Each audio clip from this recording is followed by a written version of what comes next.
Will you explain the POW? The POW, yeah. Well, like Pedro Pietri, he made this up because he's a veteran.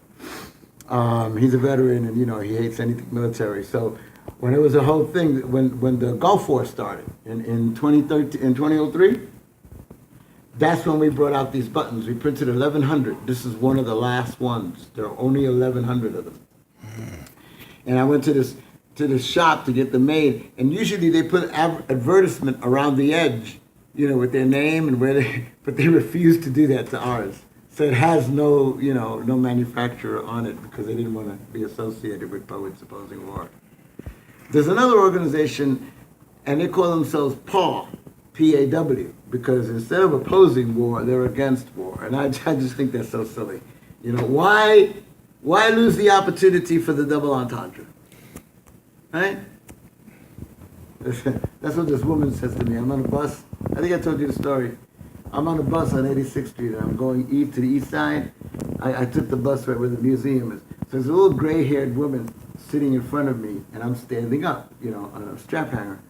And I have on a T-shirt that says, "Lick Bush," right? And so she says to me, "What does that mean?"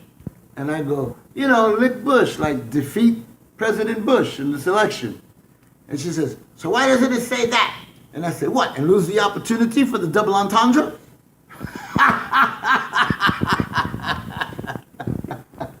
Now here's the thing. A little old gray-haired white woman who was impressed and shocked that I knew what a double entendre was. And I just, readily said, "Hey, what, lose the opportunity? Whoa, who the hell is going to say something like that?" A poet, miss. A poet's going to say something like that.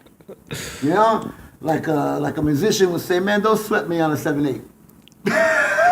What does that mean? I don't know what it means, but he'd say something like that, like you're sweating me too fast, You know what I mean? I just got here and I'm already, upset. At Bates College, 2016, May 2016, Jesús Papoleto Meléndez.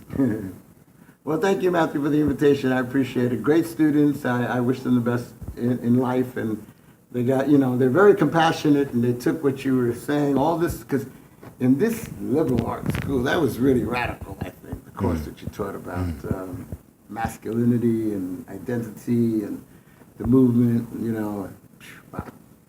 I wanted to tell your students that, the whole thing about us coming to the United States and everything, it's always been about masculinity. Like the thing I said about my father and not being able to find a job and stuff like that. If the early poems, they may not speak about it directly, but there's an underlie in it. Like in Pedro's poems and Pedro Pietri and other poets, in Puerto Rican obituary, even Suicide Note of a Cockroach and poems, there is that struggle about being a man. But usually I think it's disguised somehow. But the conversation's in the disguise, or you know what I'm saying? But it's there because that's the reality. Thank you for your empathy. Okay. Let us go then, you and I.